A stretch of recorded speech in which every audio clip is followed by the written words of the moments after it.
الحمدللہ والصلاة والسلام علی رسول اللہ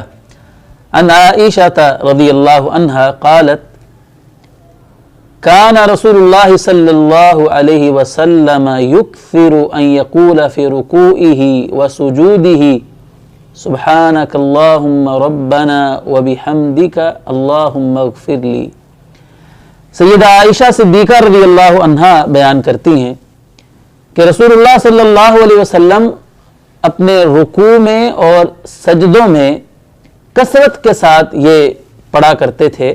سبحانک اللہم ربنا وبحمدک اللہم اغفر لی، اے اللہ، اے ہمارے پروردگار، تو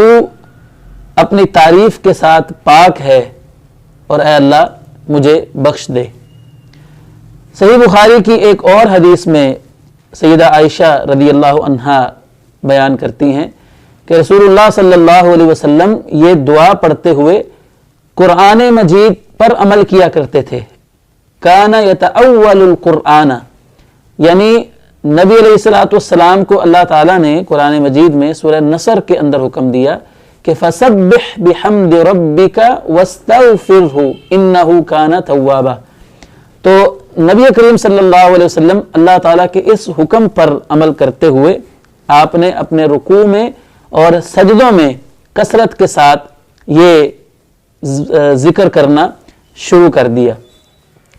یہ چھوٹے سے الفاظ پر مشتمل جو دعا ہے، اس میں اللہ تعالیٰ کی تسبیح ہے، اللہ تعالیٰ کی حمد بیان کی گئی ہے، اور اس کے بعد پھر اپنے گناہوں کی اللہ تعالیٰ سے بخشش مانگی گئی ہے۔ تو یہ ذکر بھی ہمیں رکوع میں اور سجدوں میں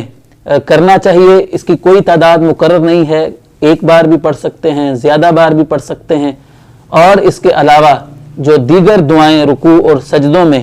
رسول اللہ صلی اللہ علیہ وسلم سے ثابت ہیں وہ دعائیں بھی پڑھی جا سکتی ہیں۔